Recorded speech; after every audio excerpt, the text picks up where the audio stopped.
Fabamed Conexão Saúde.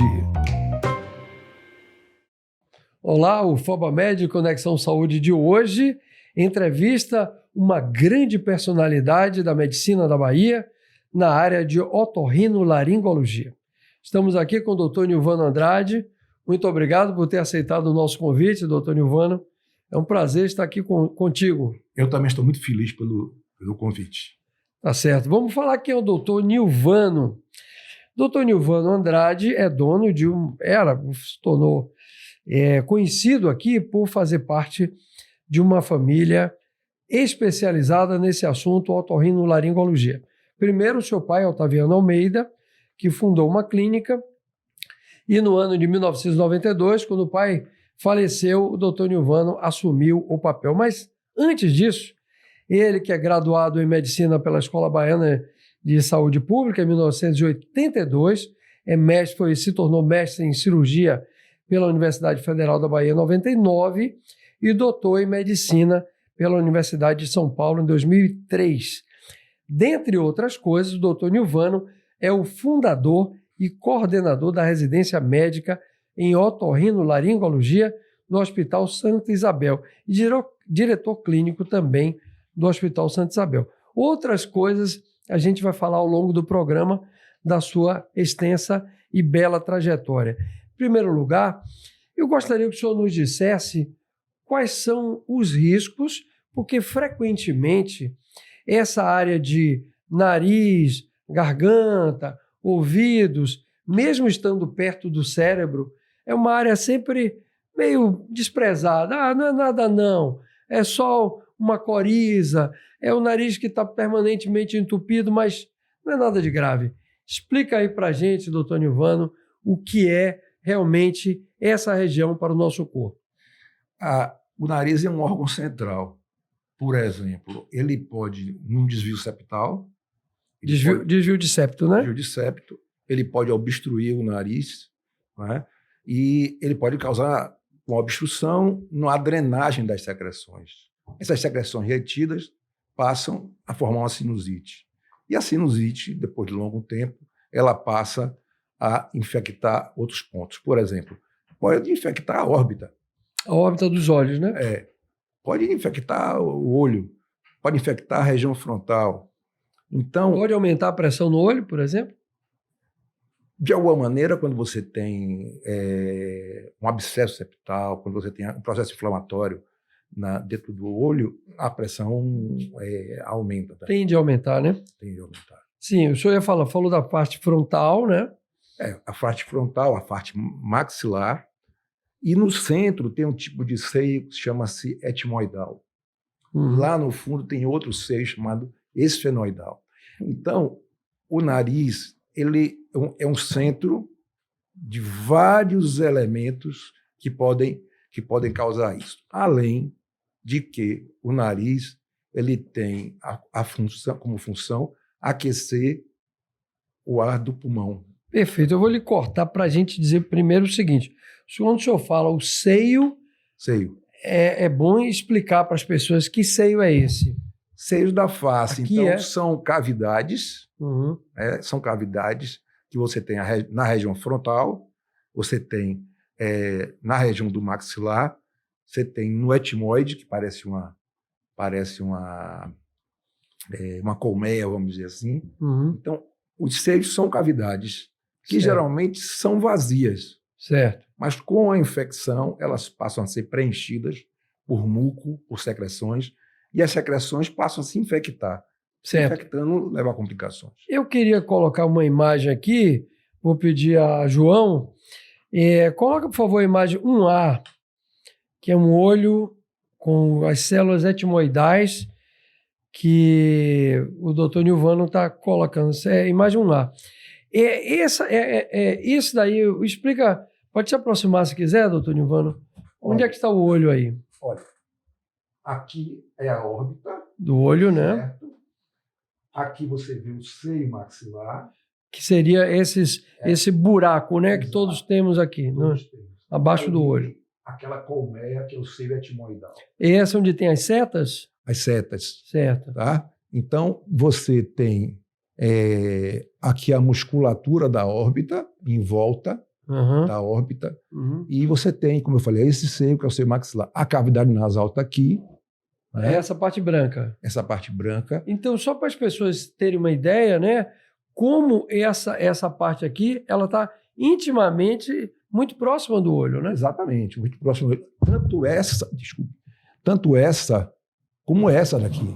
As outras, né? Só que essa lâmina do etimoide, ela é muito mais fina que essa de baixo. Então, portanto, a complicação geralmente aparece do etimoide para dentro da órbita. Certo. A gente vai mostrar outra imagem agora. Se o senhor quiser voltar ao seu local, a imagem 1 é só para as pessoas terem uma ideia. Explica o que é isso aí, que não dá para olhar assim, não dá para entender. O que é isso? Bom, essa é uma visão superior do olho, visto por detrás? Não, visto por cima. Por cima. Aqui você vê a órbita, aqui você vê o nervo óptico. Que leva as imagens que a gente vê para o cérebro, né? Exatamente.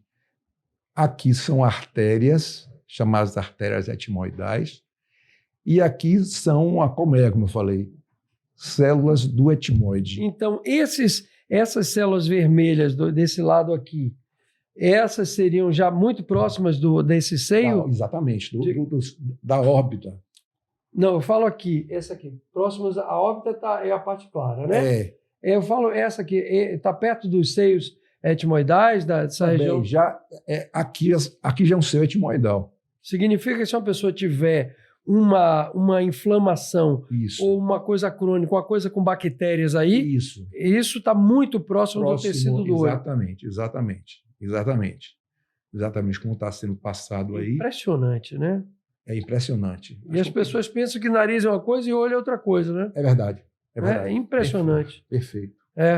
E essa interligação que ocorre aqui nessa região, eu vou tentar entender, porque a gente nesse programa a gente aprende o tempo inteiro.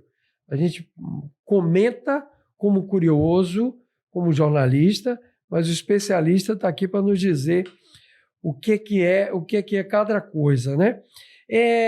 A imagem 2, por exemplo, o tumor no nariz, eu acho que é importante. Imagem 2, né? Isso aí, cadê o nariz, doutor Nilvan? Ali você vê a ponta do nariz. A ponta do nariz aqui, né? Exatamente. Esse é um corte em perfil. Como se a pessoa estivesse de lado, né? Exatamente. Aqui é uma grande massa branca. Isso é um tumor chamado estésico-neuroblastoma. O que é isso? É um tumor que cresceu da célula olfatória. É um tumor de grande malignidade e ele está tomando toda a cavidade nasal. E ele começa geralmente como isso? Tem motivo? Ele começa da célula... É um câncer como qualquer outro. Certo, mas tem indicativos que a pessoa, por exemplo, postergou a ida ao médico? Por isso que é importante ir ao otorrinolaringologista, porque você passa um aparelho chamado endoscópio, você consegue ver dentro da cavidade. Porque, por exemplo, esse tumor aí não daria de maneira nenhuma sintoma. Estou aqui respirando bem, estou me sentindo bem, não tenho nada. Não aparenta nada. Não aparenta nada. Uhum. Mas se você não passar no otorrino de maneira corriqueira, Seria o que o senhor recomenda uma vez por ano, por exemplo? Uma vez por ano, né? Não custa nada. Uhum. As pessoas que fazem check-up geralmente vão cuidar do coração, vão fazer colonoscopia, endoscopia, fazem exames gerais e alguns vão ao oftalmologista e pouca gente vai ao otorrinolaringologista. Temos mais imagens, vamos botar outras imagens de tumor no nariz também, a imagem 3, imagem 3A, esse é um tumor? Esse é um tumor chamado papiloma invertido. O que é um papiloma invertido? É um tumor, chama invertido porque o estroma, vamos dizer assim, ele é invertido. Sei. Bom, vamos ver. As camadas... O formato dele, o formato, né? As camadas do epitélio, no momento, elas se invertem. Para se adaptar até ao local. Isso é como característica dele. E aqui é a histopatologia, a biópsia dele. É a biópsia que atesta que isso é um tumor maligno, né? Vamos para 3A, por favor. Isso aí, o que? Aí já é o procedimento cirúrgico Eita. que nós fizemos. Aqui, não sei se você está vendo aqui é o seio maxilar. Aquele seio que eu mostrei cá embaixo, que deveria estar vazio. Nós abrimos essa região aqui por dentro do nariz, que é a cirurgia endonasal. E uma cirurgia feita onde? Em hospital? É um hospital. Hospital, sob né? anestesia Geral? Geral. É. Dura quanto tempo fazer a cirurgia? Pode tirar a imagem. Dura quanto tempo fazer? Pode tirar a imagem. Assim, cirurgia é um tempo muito variável, né? Então... Em torno de que, umas 3 horas, por aí? Depende do caso. Lógico. Geralmente isso, mas não dá para calcular tempo de cirurgia. Chega um pouquinho mais para perto de nós. Eu queria lhe perguntar, vamos dar um tempinho de imagem aqui, só para a gente conversar com quem está nos assistindo de coisas que são aparentemente normais. Tipo, a pessoa começa a ficar rouco sem motivo. A pessoa começa a ter zumbidos no ouvido. A pessoa começa a ter um nariz que nunca desobstrui. Vamos tratar caso a caso. Eu queria que o senhor esclarecesse para quem está nos assistindo que esse é um programa que tem essa função de prestar serviço, levar informações de saúde para as pessoas. Clareie para a gente, tira da terminologia médica e vamos falar o cotidianês aí do povão. Bom, vou falar de minha pessoa. Por exemplo, agora eu estou rouco, minha voz não é essa. Então, isso dificulta o entendimento da pessoa, tá? Por isso que eu estou tendo essa dificuldade de falar. Então, se eu tivesse um paciente com disfonia, com rouquidão, o que eu pensaria? Em primeiro lugar, se ele é tabagista... Se ele fuma, né? Se ele aumentaria a chance de ele ter um câncer na laringe. Se ele tem problemas ligados ao estômago e tal, ele teria aumento de chance de ter refluxo. Mas nesse caso, especificamente, para mim, é refluxo. Porque eu já examinei minha laringe recentemente e não tenho nenhuma lesão na laringe. Meu problema é essa. Eu nunca Mas uma pessoa rouca deve ir ver se tem problema de lesão. Tem que ver. Tem que ver. Isso aí é fundamental. Pelo menos a cada 3 meses. Então não deve deixar. A rouquidão, às vezes, vem acompanhada de engasgo. A rouquidão, às vezes, vem acompanhada de uma voz soprosa. Como é voz soprosa? É como se... Fazer assim. Entendi.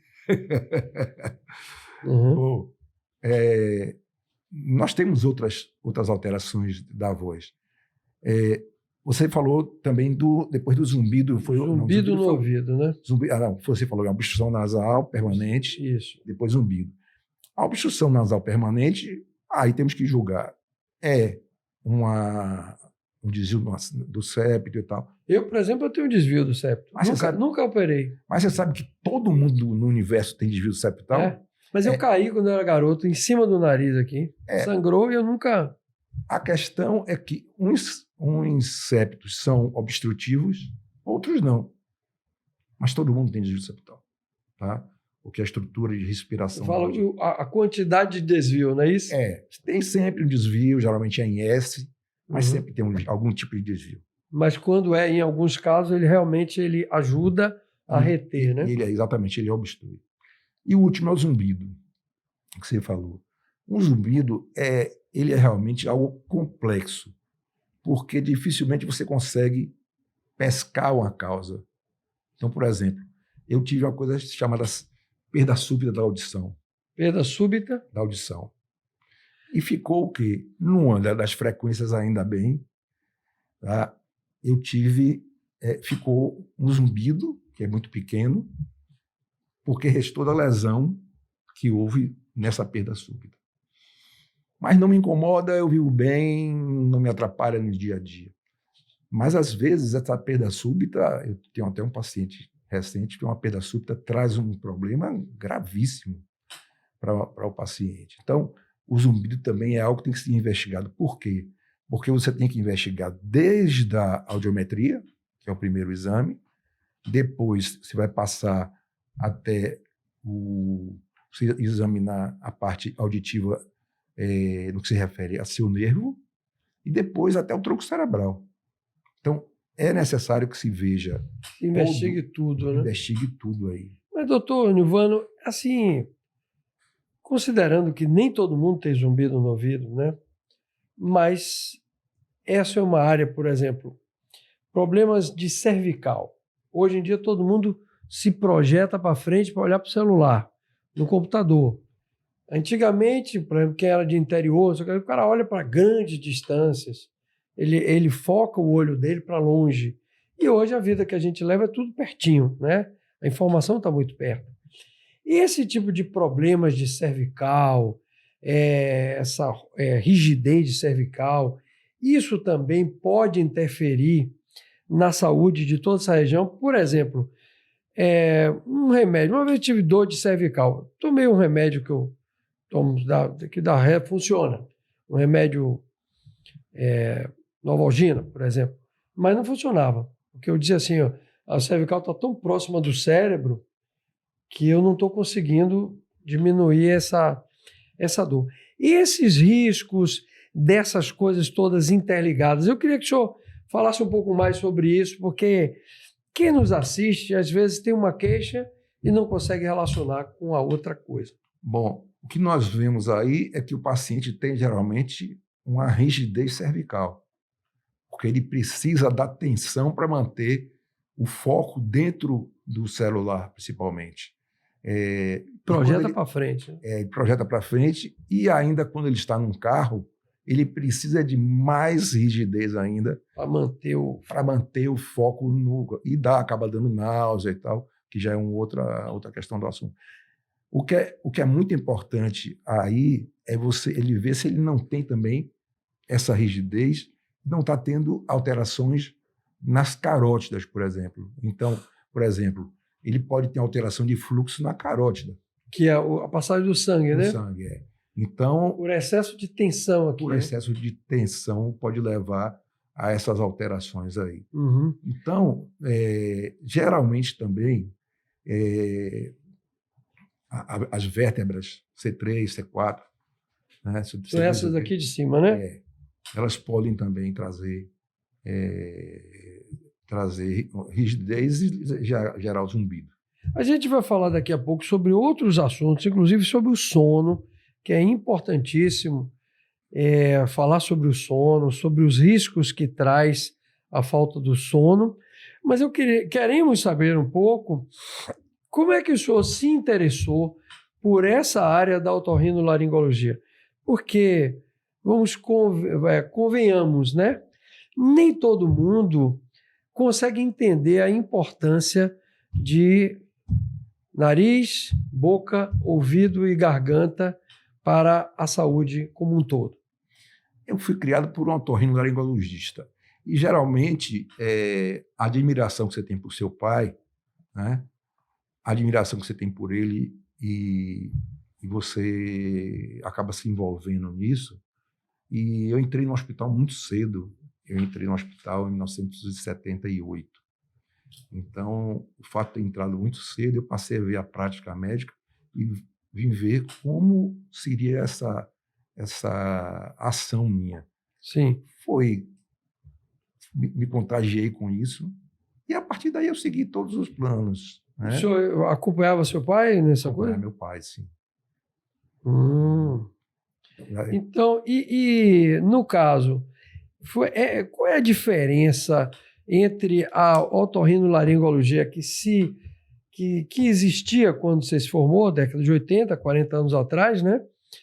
E a de hoje? O que foi acrescido tanto de conhecimento como de maquinário?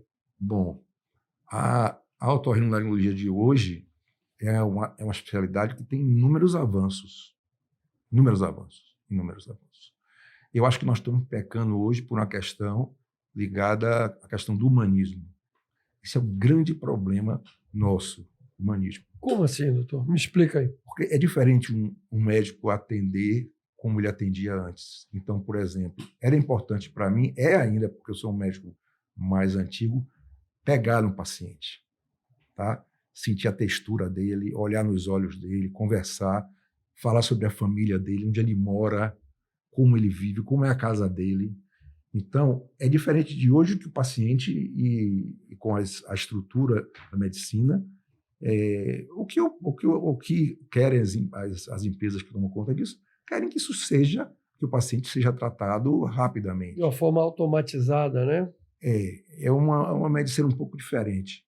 Então, nós temos a Bahia bem servida de hospitais, muito bem servida, mas a mentalidade do formado pelas quantidades de escola de medicinas que temos... Aumentou muito, né? Parece que agora foram reaprovadas 100 escolas de medicina. Foram reprovadas. 100 escolas de medicina.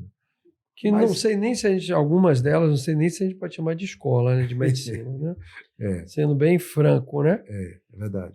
Porque agora, no caso, por exemplo, hoje a gente dispõe de equipamentos, de técnicas, tanto de cirurgia quanto de detecção.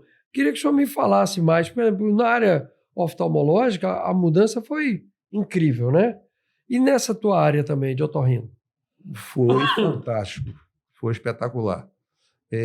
O que acontecia com o otorrino é que o otorrino é uma especialidade de cavidades. E você, quando você fazia cirurgias, você tinha dificuldade de chegar na cavidade. Então, depois que quando chegou o endoscópio, tá? O endoscópio veio a dar imagem. Primeiro chegou o microscópio, o endoscópio veio a dar imagem para dentro da cavidade nasal. Que é aquela câmerazinha, né? Aquela câmerazinha. Veio a dar aquilo ali e isso facilitou muito. Quer dizer, o cara faz, desculpa interromper, o cara faz exame endoscopia, faz no estômago. Exato. Também faz no nariz, faz nessa região nasal, né? Isso. E que nós fazemos em consultório. Então, por exemplo, em primeiro lugar, eu comecei a fazer a cirurgia nasal por microscópio, que já me deu uma visão boa. Depois eu comecei a fazer por endoscópio. Então, são ganhos fantásticos, além dos ganhos ligados ao que nós chamamos de eletrofisiologia. O que é isso? É isso o seguinte, por exemplo, você tem um tumor que está no nervo acústico. O nervo acústico é o nervo que leva o som do ouvido para o cérebro. Exato. Quando você emite uma frequência determinada, você vê, ele detecta que existe uma perda de condução ali. Então você vai fazer um segundo exame, que é, por exemplo, a ressonância magnética no ouvido. Então você passa a ter uma série de elementos de diagnóstico que você não tinha antes. Entendeu? Então, hoje, você tem a reconstrução da face por imagem, você tem toda uma reconstrução da face é quando alguém tem algum acidente, alguma coisa? Não. O que eu falo de reconstrução é você faz as imagens e vai fazer uma reconstrução dessas imagens através de raio-x ou ressonância magnética. Seria o quê? Um modelo? É uma cópia do... Por exemplo, eu tenho aqui uma face e eu faço uma tomografia da face inteira. Porque a tomografia, o que é? A tomografia é simplesmente o seguinte: você pega uma coisa que chama volume, bota raio-x em todos os sentidos, pega aquele volume e você vai fazer os cortes, como se chama. Então, aquele corte que eu mostrei ali, corte sagital, corte axial, depois corte coronal. É como se pegasse uma laranja e cortasse em todos os sentidos. Isso. Para ver o que é que tem dentro. Aí você vê onde está aquele grão da laranja visto de lado, visto de cima, não é isso? Perfeito. É que eu fiz engenharia antes de fazer jornalismo e a disciplina que eu realmente gostava de fazer era essa geometria descritiva. Vamos fazer o seguinte, a gente vai para o nosso primeiro intervalo e daqui a pouco a gente volta nesse excelente papo com o Dr. Nilvano Andrade sobre otorrinolaringologia. Daqui a pouco a gente volta. Estamos apresentando FabaMed Conexão Saúde. Você que está acompanhando o FabaMed Conexão Saúde, não esqueça de deixar aqui o seu like. Inscreva-se em nosso canal e ative o sininho para não perder os próximos episódios. É muito importante para nós. Acompanhe as nossas redes sociais, YouTube, Instagram, TikTok, Facebook. Estamos apresentando FabaMed Conexão Saúde. Retornamos ao nosso FabaMed Conexão Saúde, o segundo bloco, hoje com o Dr. Nilvano Andrade, uma pessoa que é uma referência na área de otorrinolaringologia aqui na Bahia.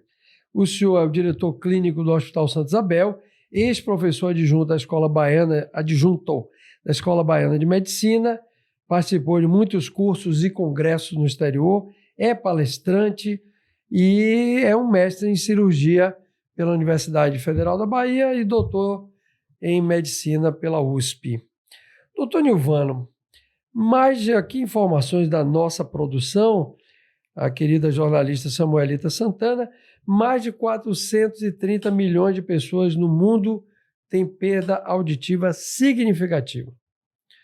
Considerando, não me lembro agora qual a população mundial, mas talvez aí a gente tenha um fato de uns 8 milhões. Então uns 5%, né?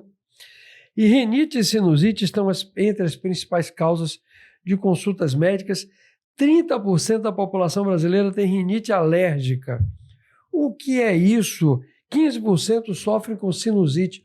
Como é que surge um processo desse de rinite, de sinusite? Quais são? Existem predisposições? Tem gente que tem mais predisposição do que outras? Explica para nós, por favor. Como nós falamos no último bloco, eu vejo a rinite como nós chamamos de hipersensibilidade nasal. O que é isso? Aquele nariz muito reativo, aquele nariz que em qualquer momento o frio faz com que a pessoa espirre, poeira, um pelo de um animal, então ele é muito reativo. Não é? Então, isso é a rinite. Eu tenho problema com mofo, por exemplo. Mofo. Muito comum, muito comum. Mas aí nós precisamos separar o que é rinite e o que é sinusite. A rinite, ela está restrita ao nariz. Já a sinusite, ela está além do nariz, tanto que o nome é rinosinusite. Rinos é nariz, né? Rinosinusite. Uhum. Então, a sinusite maxilar, por exemplo, é uma extensão do nariz. Rinos é nariz e sinus é essa região do seio. Exatamente, rinosinusite. Então, o que nós vemos nesse tipo de caso é o que nós falamos de complicações, de outros elementos que podem ocorrer. Há uma frequência enorme, como eu tinha te falado, nós estávamos conversando aqui no intervalo. E as pessoas todas têm desvio septal, todo mundo tem desvio septal. Desvio no nariz, né? Exatamente, o desvio no septo nasal, o desvio do nariz. E isso faz o quê? Faz com que se facilite de ter complicações para os seios da face. Seria uma espécie de... Esse desvio no septo, quando é acentuado, ele seria um local de guarda de coisas ruins, seria isso? Isso. Como se fosse um canto da parede que não se... É difícil de limpeza, é isso? Isso, exatamente. Então, você teria... E além disso, o septo muitas vezes é torto e ele bloqueia uma região que é o local de drenagem das secreções. Então, você mantém o seio cheio de secreções, bloqueado pelo septo. Então, qual o procedimento? Fazer o que nós chamamos de septoplastia. Consertar o septo, colocar no local. Isso se faz... Mas isso é uma cirurgia plástica ou uma cirurgia... Não. É cirurgia funcional. Cirurgia plástica já é outra coisa. Por exemplo, eu estou perguntando pelo seguinte. Uma pessoa tem um desvio de septo. E narigudo, assim como eu, certo? Seu nariz é bom. Não, aí conserta isso aqui. Sim. E aí, é um duto que fica mais livre, Você deixa o septo, você não consegue nunca deixar ele totalmente reto, né? Reto, não consegue, mas você vai deixar um septo permeável. Você vai deixar uma cavidade nasal permeável. Então, isso vai lhe dar um conforto respiratório, você vai melhorar sua atividade física, você vai melhorar... Se você tiver, por exemplo, vamos dizer que nós tínhamos comentado sobre isso, ronco e apneia e usar CPAP, você facilita muito o uso do CPAP porque você consegue passar. A gente vai mostrar daqui a pouco. Daqui a pouco nós vamos conversar sobre isso. O ar passa mais facilmente. Mais facilmente, sem dúvida. Agora, eu pergunto, doutor Nilvano, uma das coisas que eu acho que a primeira vez que eu vi a imagem me chamou muita atenção, que nossa narina é cheia de pelinhos e são pelos, eles retêm as coisas, é? Não. Nós temos duas coisas que não podem ser confundidas. Uma coisa são vibriças, que são os pelos que nós vemos aqui fora. Sim. No homem, no idoso, inclusive você passa a ter, elas aumentam e ficam brancas às vezes, né? E nós temos os cílios. Cílios. São cílios, que são elementos que conduzem o muco. Então, por exemplo, você tem o nariz, tem uma secreção no nariz.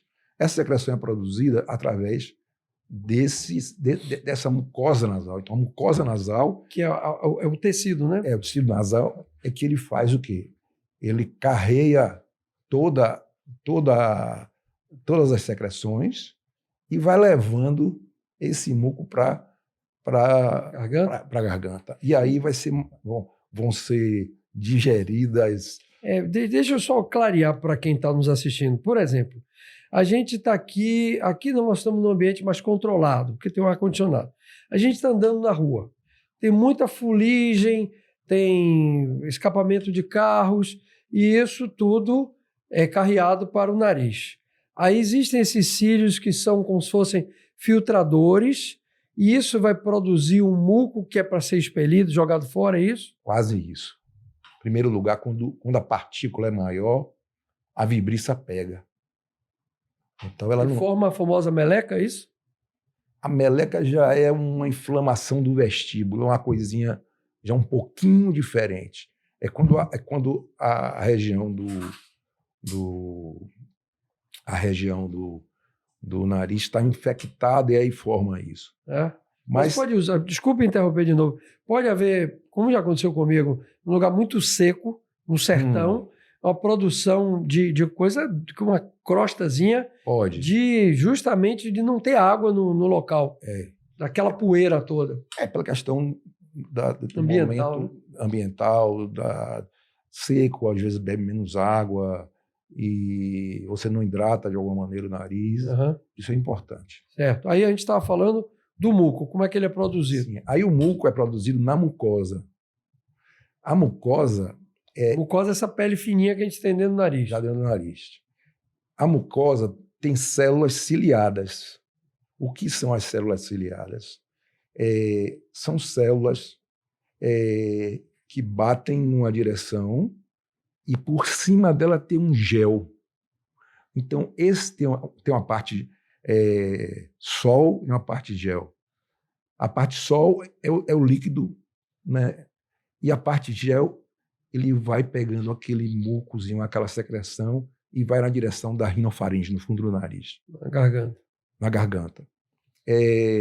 Esse elemento faz com que você possa diminuir o número de infecções na garganta.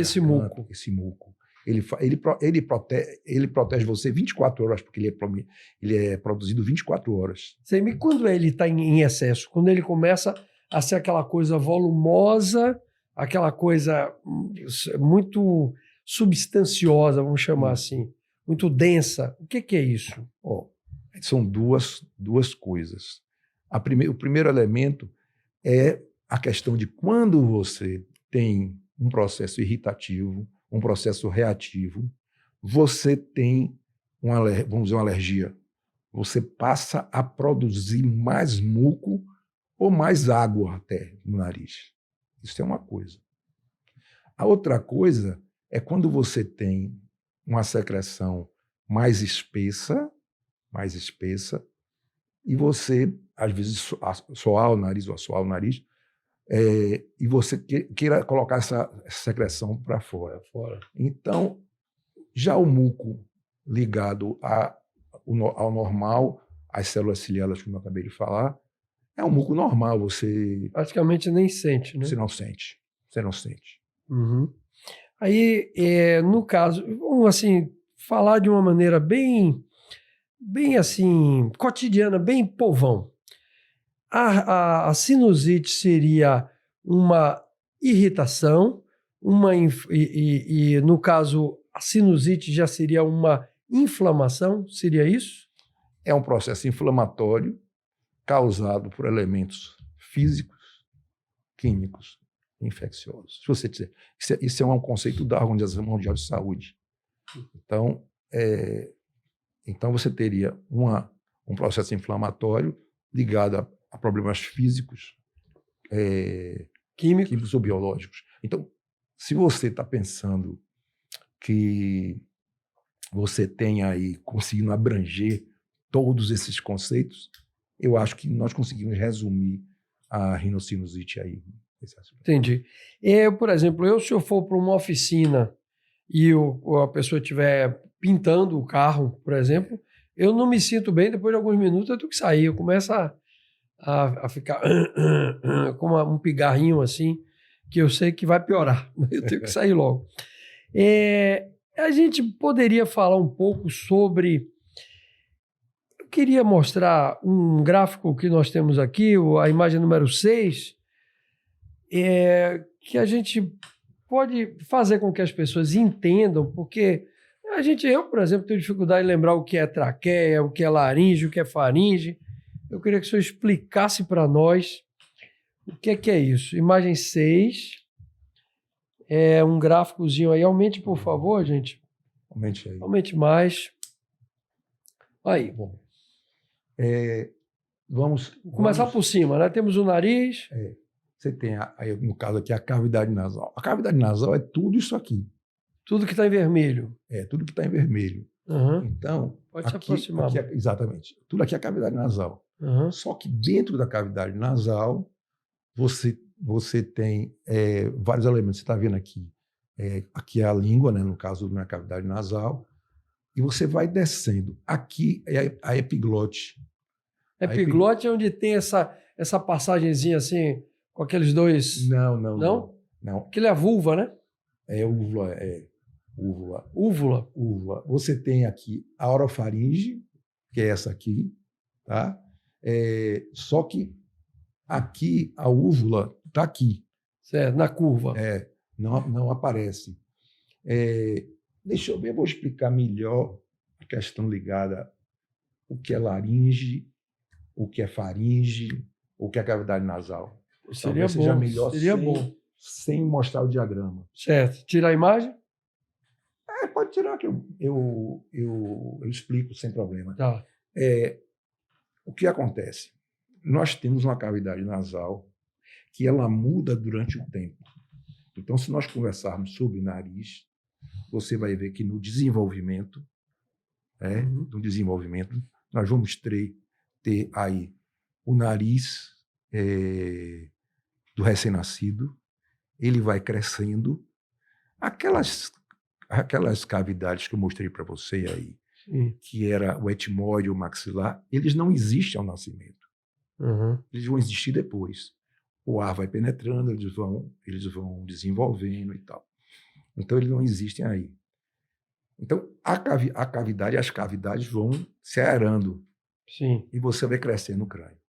Bom, no desenvolvimento normal, o que você vai ver é a arcada dentária funcionando bem, e você tem aí palato, que é o céu da boca, o né? céu da boca.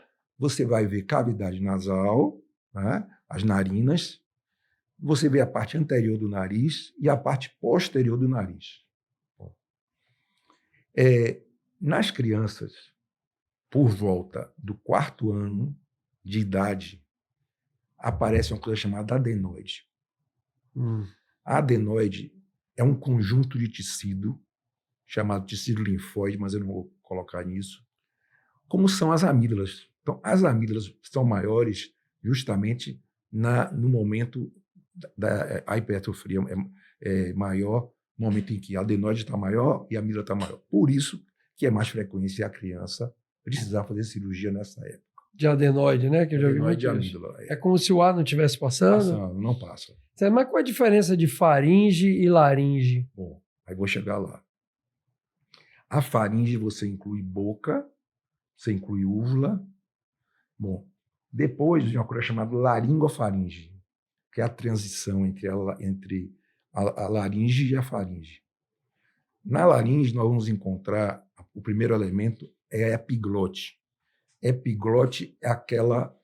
a passagem do ar, né? A epiglote você vê como se fosse uma línguazinha. A válvula, né? Ali... É ali que acontecem as engasgos, né? Que a pessoa às vezes está falando e comendo ao mesmo tempo. Né? Ali começa o engasgo. Quando você vê abaixo da epiglote, você tem as cordas vocais, tá? Que é chamado glote. As cordas vocais, elas têm que, por isso que o que você falou, quando está se alimentando, passa a ter, durante o alimento, você está respirando e falando, aí tem um engasgo. Tem gente que fala de boca cheia também, ainda piora, né? Piora. Então, a abertura e fechamento da prega vocal faz com que... porque quem protege, na verdade, a via aérea é a corda vocal. Não é a epiglote. Que todo mundo pensa, não, a epiglote faz isso. Mas não é a epiglote. É a corda vocal. Com o passar dos anos, essa corda vocal vai amolecendo? Não. Você tem abaixo das cordas vocais, você tem a traqueia. Seria aqui? O pomo de Adão aqui? Onde os homens têm? O pomo de Adão já é um pouco abaixo de um músculo chamado músculo ióideo. Então, o ióide.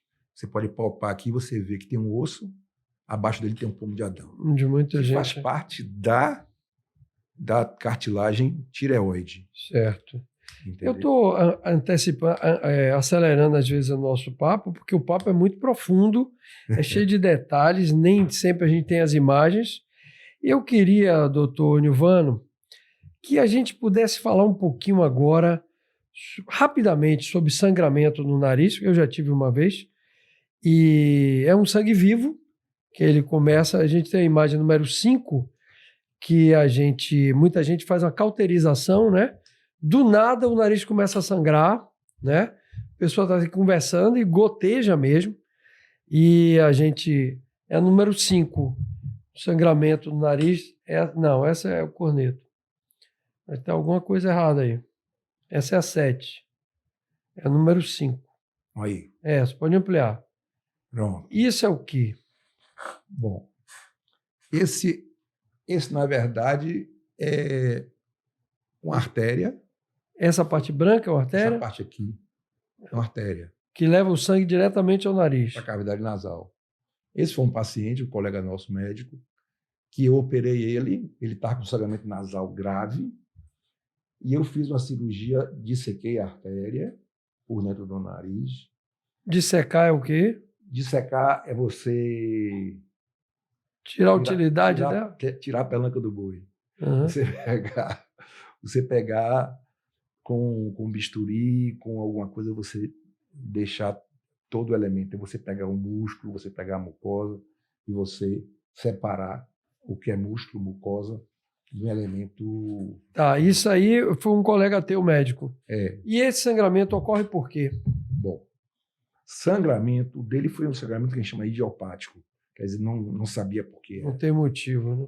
O sangramento tem várias causas. Você, por exemplo, é muito frequente o paciente que tenha hipertensão sangrar pelo nariz. Hipertensão.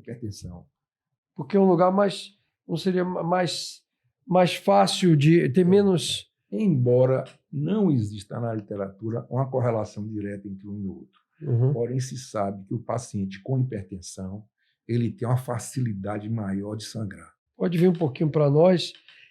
Vamos botar a imagem 7, que é uma imagem, pode chegar um pouco mais perto da mesa, que é o corneto médio. Aí é um nariz saudável. Saudável.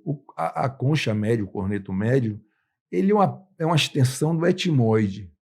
Então, o ar passa por esses cantinhos aqui, Não sei se você vai agora se decepcionar, mas o nariz não é para ser largo por dentro. Não é para ser largo? Não, o nariz é para ser estreito. É? Por que o meu é largo? O nariz tem que ser estreito. Por quê? Porque a velocidade do ar precisa ser grande dentro do nariz. Então, quando você abre muito. Quando você abre muito, a velocidade diminui. Mas isso, por exemplo, as pessoas mais velhas não ficam, não sei se tem relação com a parte interna, não ficam com narizes maiores, orelhas maiores, não tem essa coisa? Aumenta a cartilagem, mas não tem nada a ver com a parte interna? Não. É só estético. O que interessa é só estético. O que interessa é que o nariz tenha uma cavidade que seja estreita, mas que seja suficiente para passar o O2, o oxigênio. Oxigênio com rapidez. Com rapidez. Com eficiência. Com eficiência. Você lembra daquela bexigazinha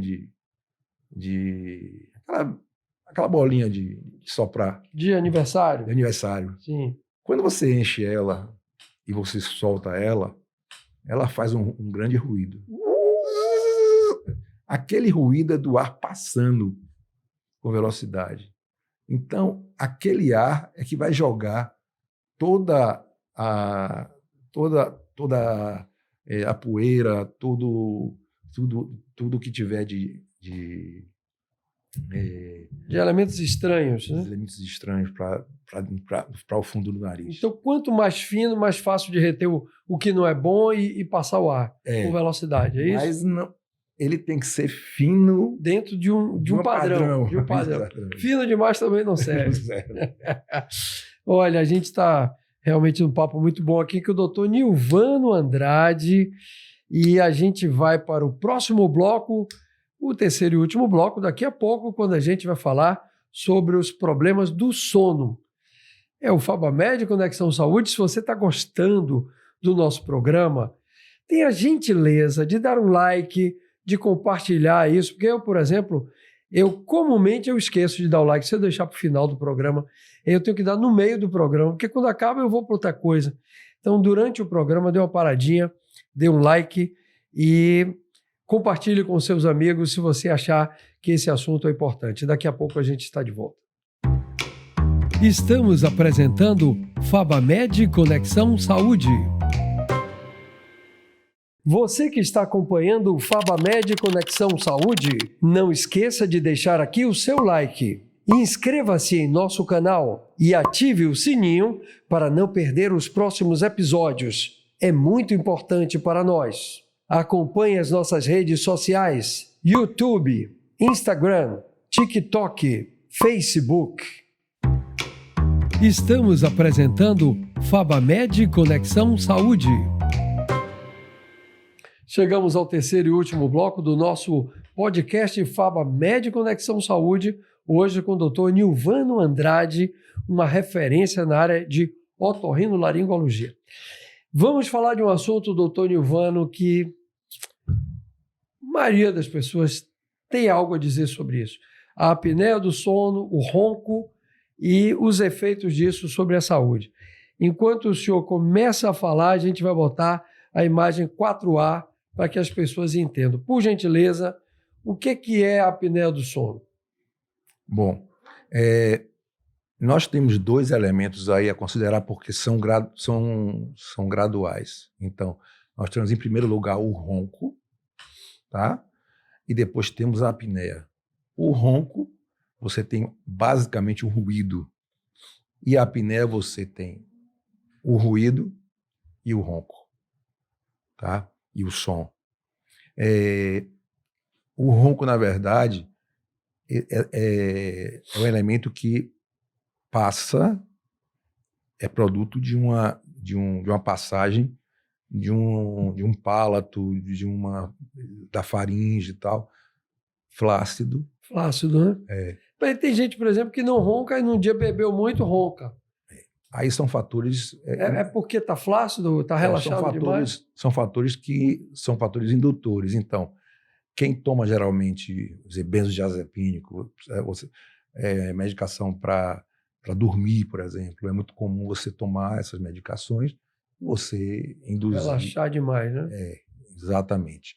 Que é uma coisa que tem que se ter cuidado em relação a isso. Tem gente que toma demais, né? Toma demais e é perigoso. Uhum. Se você mostrar o gráfico aí... Quer se aproximar para mostrar? Você pode ver que aqui é dita uma via aérea normal. Essa do lado esquerdo, né? Exatamente. O ar passa aqui normalmente, né? Pela boca e pelo nariz. Né? Quando você vem para cá... É normal você dormir com a boca aberta? Não vejo nenhum problema dormir com a boca aberta, não. Porque tem gente que fala que a pessoa fica... Sim. E o segundo caso? O segundo caso... levanta um pouquinho, Antônio. Aí. Isso.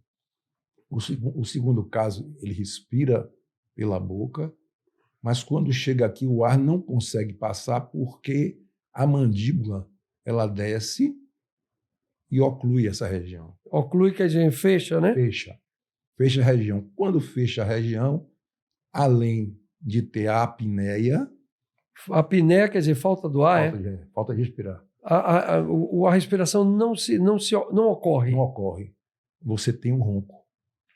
Então, mas não ocorre por quê? Porque não tem força suficiente para o ar? Não, porque tem um elemento obstrutivo aí. A mandíbula vai para trás. Mandíbula é essa parte de baixo? Essa parte de baixo. Leva com ela a língua. Era essa pergunta que eu ia te fazer. Quem, por exemplo, tem problemas de dentes muito...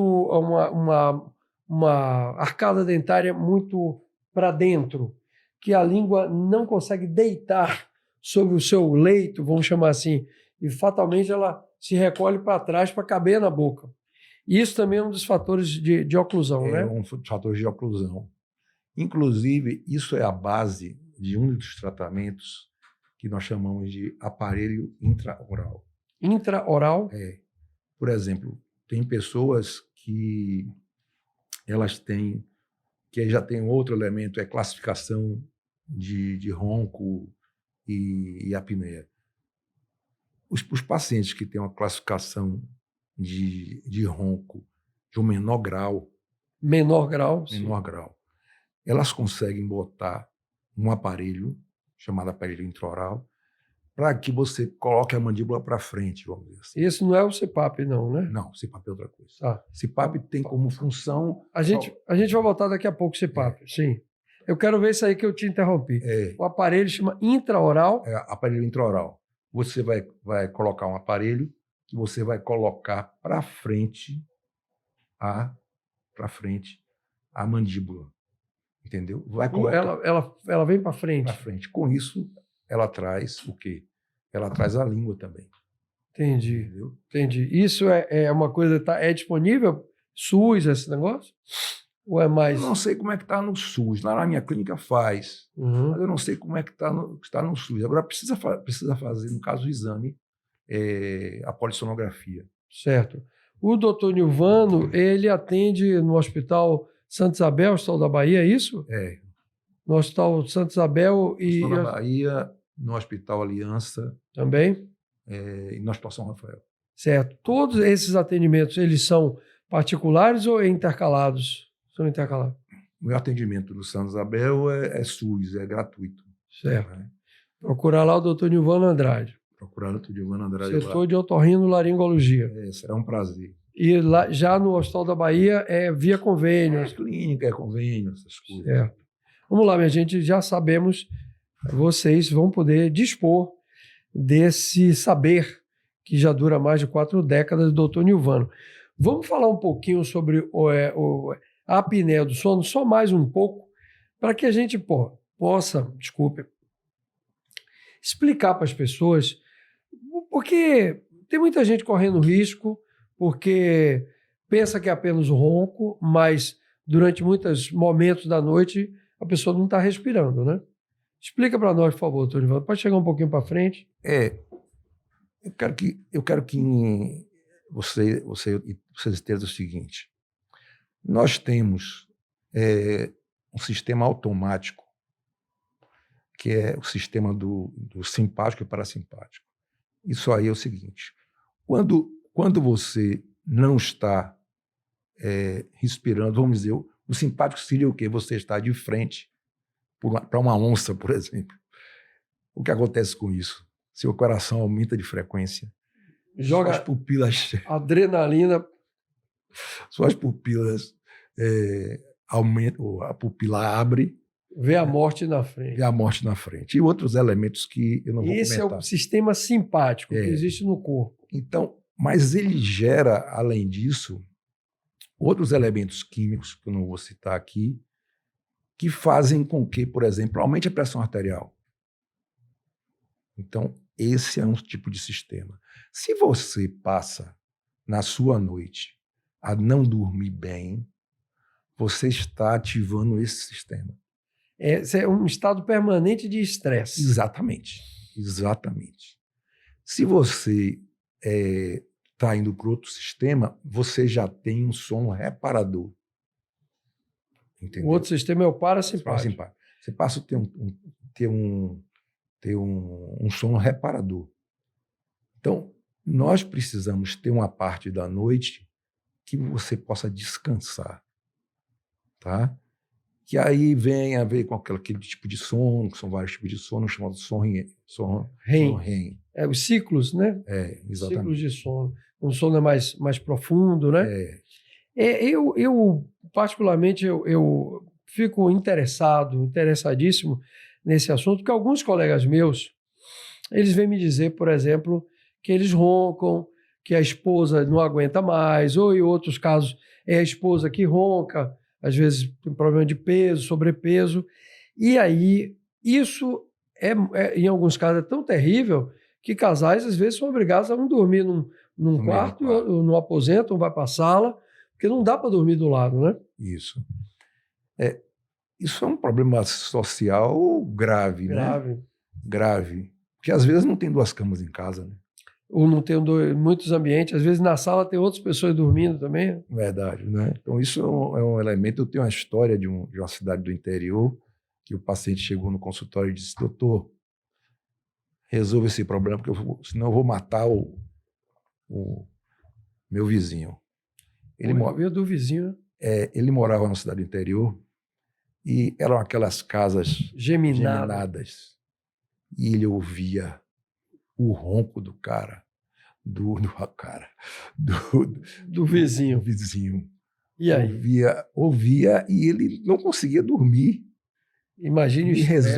Você imagine o estresse que gerava. Então, realmente algo grave. O senhor resolveu o problema? Eu não lembro, não, mas eu acho que sim. Mas se ele estiver nos ouvindo, eu tenho uma solução daqui a pouco. O que acontece é que, muitas vezes, as alterações elas têm a ver com obesidade, mas às vezes não tem a ver com obesidade. Tem a ver com arcada dentária. Por exemplo, pessoas que fazem exercícios aeróbicos têm uma tendência a melhorar isso aí, né? Tem uma tendência a melhorar isso. Mas também não é um fator único para isso. Senão seria mais fácil para a gente. Bom, eu vou agora fazer exercício físico que vai desaparecer meu ronco. Mas eu vejo que dieta é importantíssimo, você ter dieta, de alguma maneira. Controlar o peso, né? Controlar peso. Porque,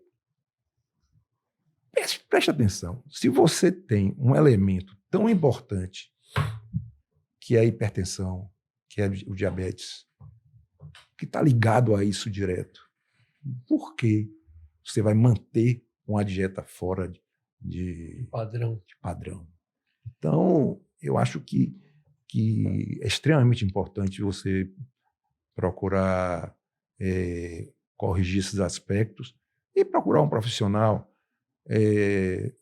Nós fazemos aparelho intraoral, né? E eu acho que temos tido umas soluções boas em relação. Intraoral é esse outro. A gente vai botar o BiPAP agora, a imagem 4B. O intraoral a gente não tem imagem dele aqui, não né? tem problema não. Sim, eu te interrompi. Sim, pode ampliar, por favor. Esse é o aparelho que melhora a vida de quem tem dificuldade de respirar enquanto dorme, não é isso? É um ar comprimido? O que é interessante, O que é interessante é que você tem uma pressão respiratória, e essa pressão respiratória você passa a levar a língua e a úvula sem rebater ela. Certo, que a pressão é maior, né? Exatamente. Mas quem tem um nariz entupido, por exemplo... Pronto, é aquilo que eu falei com você no início. Quem tem o nariz entupido vai ter dificuldade de usar essa máscara. Entendeu? Vai ter dificuldade. Então vai precisar corrigir o septo, por exemplo. Corrigir o septo para tirar o excesso de muco aí, exatamente, né? E, ou se tiver sinusite também, tratar a sinusite, exatamente, né? Porque eu acredito que quem tem sinusite, tem gente que tem sinusite há muitos anos, que isso aqui, essa região, não cheira bem, né, doutor? Isso aí tem pessoas que isso aí é um outro elemento. É um outro elemento. Quando você tem um odor fétido do nariz, que se chama de cacosmia, é porque muitas vezes existe fungo aí dentro. Então a secreção ficou dentro do nariz de maneira aguda, depois a secreção ficou uma secreção crônica, e você começou a usar antibiótico, e depois aí colonizou fungo. Entendeu? Então são fases das complicações ligadas ao nariz que nós falamos. Eu imagino. A minha dica é o seguinte, não tem nada de científico. Uma vez eu viajei com mais 7 colegas para uma coisa, eu ia filmar uma questão de um treinamento sobre pecuária, e eu fazia um programa na TV, e aí eu fui fazer um vídeo, e lá estavam os 7 roncadores profissionais, eu não consegui dormir. E aí o que eu fiz? A partir desse dia, eu tomei essa decisão de toda vez que eu viajo com outras pessoas que eu não conheço, eu comprei um protetor de natação, que é um siliconezinho. Sim. E eu coloco aqui, lavo todo dia de manhã, não boto sujo não, acabei de usar, lavo com água e sabão neutro, enxugo e coloco aqui e tampei, e já dei essa dica para algumas pessoas, de assim, enquanto seu marido não se trata, consiga dormir essa noite. É verdade. Com essas coisinhas de silicone, compra nessas lojas de artigo esportivo. Muita barato, gente R$20 vem 2 pares. Muita gente faz isso. Né? Muita gente. Muita gente usa esse truque seu. Esse truque eu achei que só eu que sabia. Mas é muito bom, porque você tem que repousar. Né? Salvar casamentos também, né? Salvar casamentos. E pessoas que estão do lado, muitas vezes, não conseguem dormir por causa do ronco do companheiro ou da companheira. Ele não entende isso. Quem que não entende? O cônjuge não entende, o marido, a mulher. O roncador não entende. O roncador não entende, porque ele diz assim, poxa, a mulher não quer dormir comigo. Entendeu? E a pessoa quer dormir, mas ela não tem não consegue dormir. Não consegue dormir. Quando chega no outro dia, a pessoa está acabada. E quando pensa que vai diminuir, às vezes aumenta. O negócio aumenta. Vamos lá. Vamos falar um pouquinho de ouvido, que nós estamos chegando perto do final do nosso programa. O que a gente pode falar para as pessoas em relação ao ouvido? Limpeza de ouvido, por exemplo. Sujeira no ouvido. Gente que produz cera demais. O ouvido foi o primeiro órgão a se desenvolver. Não sei se você sabe disso. Não. No feto? Não, feto não. Na embriologia, nós temos 2 tubos. Um tubo externo, chamado ectoderma, e um tubo interno, chamado endoderma. Até aí, tudo bem. Tudo bem. No ectoderma se faz uma reentrância e ali aparece o que é chamada cápsula óptica. Isso, uma bolinha. Com quantas semanas de vida? Geralmente, 3 a 4 semanas de vida. Então se forma ali, a partir dali o ouvido começa a desenvolver. Então ele começa a desenvolver a parte sensorial dele. Antes da boca? Antes, muito antes. Então, por isso que é bom ouvir antes do que falar. Bom, e aí ele vai desenvolvendo. Tem gente que diz que o corpo cresce em torno da orelha. Né? Bom, e aí vai desenvolvendo, o corpo vai desenvolvendo, vai se formando. E aí você passa, durante o período, a desenvolver 3 tipos de ouvido. Um ouvido externo, que é aqui, né? Exatamente, que é o pavilhão auricular. Um ouvido médio, aonde estão os ossículos. E um ouvido interno, aonde está o nervo acústico, o labirinto e tal. O ouvido externo tem o quê? Produção de cera. Então você usa a cera com cotonete, você vai empurrando a cera para dentro. Que é o muco? A cera seria o muco da parte nasal, não? Não. A cera é aquele... Não, ele é paralelo ao muco? Não, tem nada a ver. Ele é uma secreção serosa, né? Protetora? Protetora, tá? Então, cerominosa, né? Você pega e você sente deslizar na sua mão esse tipo de elemento. Mas ele fica lá e você acaba empurrando. Depois você tem o ouvido médio. No ouvido médio você tem a membrana timpânica, você tem aí os 3 ossículos. O que acontece com esses 3 ossículos? Os ossículos, eles estão interligados, e o primeiro ossículo, que chama martelo, ele está interligado com o segundo ossículo, chamado bigorna, e o terceiro, chamado estribo, que é o menor osso do corpo. Não é? Quando o som bate no tímpano, olha que coisa, para mim, é uma das coisas mais bonitas que eu conheço da natureza.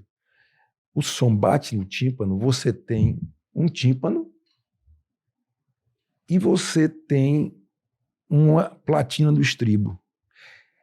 Essa diferença de tamanho entre um e outro faz com que a mobilidade do tímpano... Eles ficam igual a caixa de som, né? Só que, imagine, essa área de cá de cima, ela é bem superior à de baixo. Então, isso faz com que você tenha uma sensibilidade auditiva muito grande. Vamos fazer aqui um corte rápido.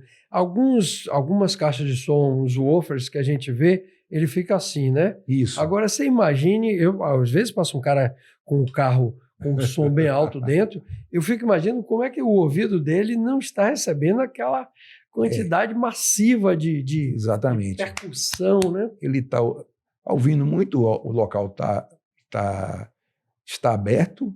Está estragando. Exatamente, mas com certeza ele vai ter uma lesão auditiva em breve, né? Não tem tanto ir e vir, acaba... Ir e vir. Existe uma tentativa de utilizar o som alto até como um sentido de autoafirmação. Sim. Isso existe. Não, eu vou botar meu som bem alto porque... que meu carro é mais poderoso. Exatamente, entendeu? E a labirintite? Bom, aí já é uma outra coisa. Já é o que o senhor falou no labirinto, aí eu já me projetei. Nós temos um osso no corpo, que é o osso mais duro do corpo. Duro? Que é o osso petroso. Fica onde? Fica dentro do ouvido, dentro da mastoide. Eu achei que era o pulso. Não, o petroso. Tanto que você deve ter ouvido falar nisso. Pessoas tentam se suicidar, dão um tiro no ouvido e elas não morrem. Não sei se você já viu isso. Fica com paralisia facial e tal. Por quê? O osso reteve. Porque reteve a bala, ela não conseguiu entrar. Entendeu? Então, dentro do osso petroso, nós temos vários elementos. Nós temos uma parte que se chama cóclea, tá? Que é a parte auditiva, e temos a outra parte chamada o labirinto. O labirinto tem os canais semicirculares. Quando você muda de posição, o termo labirintite, na verdade, foi criado por um simples elemento. Ele foi criado porque os sintomas da vertigem são iguais a labirintite. Não tem labirintite, tem labirintopatia. O labirinto está funcionando mal naquele momento, alterações nos cristais e tal, mudança de posição de cristais. Ele está funcionando mal, mas não que ele esteja assim. Então, existem muitas maneiras de você se equilibrar. A visão é uma, A audição é outra. a audição é outra, e o que nós chamamos de propriocepção. Por exemplo, quando eu for me levantar aqui nessa mesa, quando eu pegar aqui, eu sinto o quanto eu preciso de fazer força para me levantar. E às vezes a gente pega uma coisa achando que é pesado e é leve. E é leve. E a gente se desconcentra Exatamente. todo, né? Então, E vice-versa. E vice-versa. Doutor Nilvano, excelente papo aqui, está chegando ao nosso final, mas a gente sempre quer saber o que está por trás do jaleco de um médico famoso. O que é que o senhor faz? Tem filhos que parece que também seguiram a tua vocação? E o que é que se faz nas horas vagas? O que é que esse médico, que é uma referência na otorrinolaringologia há mais de 4 décadas, o que é que ele faz fora do horário de trabalho? Eu gosto de escrever poemas, eu tenho capítulos de livro, é o que me faz no dia a dia. Meu hobby, né? Já escreveu livros? Eu tenho 5 livros. 5 livros escritos? Escritos. Poesia ou prosa? Poesia. Tudo poesia e misturado com prosa. Diga os títulos, por favor, dos livros, caso alguém se interesse. Cristandor, um livro quando eu fazia faculdade de medicina, Cristandor, era a editora que botou o nome. Uhum. Depois veio um livro chamado Palavra por Palavra. Depois o terceiro, Canoa de Vidro, que esse teve uma outra edição também, Canoa de Vidro. Esse acha no Google, né? Esses livros acham. Qual é o outro? E o último agora que eu lancei chama-se... Só falou 3. Uma é a segunda edição. E o último livro chama-se Verdes Azuis. Verdes Azuis. Verdes Azuis. Olha, gente, foi um prazer conversar com o doutor Nilvano. Alguma coisa que eu não te perguntei? Claro, depois sempre. A gente vê aqui, né? Claro, mas é uma pergunta clássica, né? Que às vezes a pessoa tem algo a dizer e diz, você não me perguntou sobre isso, né? Mas foi muito bom, muito bom. Foi muito agradável. E a gente... Eu não fiz a seguinte pergunta. Você trata com poesia e música? Houve alguma coisa, já que tua especialidade é a otorrinolaringologia? Eu tenho um colega parceiro de música. Você faz música também? Aí eu faço muitas letras. E aí adapta as letras às músicas que geralmente são feitas. Para mim é extremamente prazeroso. Que maravilha. E tem algum tipo de ritmo musical que você gosta mais? Eu gosto de música boa. Né? Eu vi outro dia falar, não tem música ruim. Né? Tem música boa, música ruim. Uhum. Acabou, isso se divide. Minhas músicas tem no Spotify, esses lugares. Só procurar Nilvano Andrade. Nilvano Andrade. Olha aí, minha gente. A gente veio... caçou um médico e encontrou um poeta e também um compositor musical. É com muito prazer que o nosso FabaMed Conexão Saúde de hoje se despede por aqui, lembrando sempre que se você gostou da nossa entrevista, por favor, peço que Tony bote a câmera aberta, entrevista com o doutor Nilvano Andrade.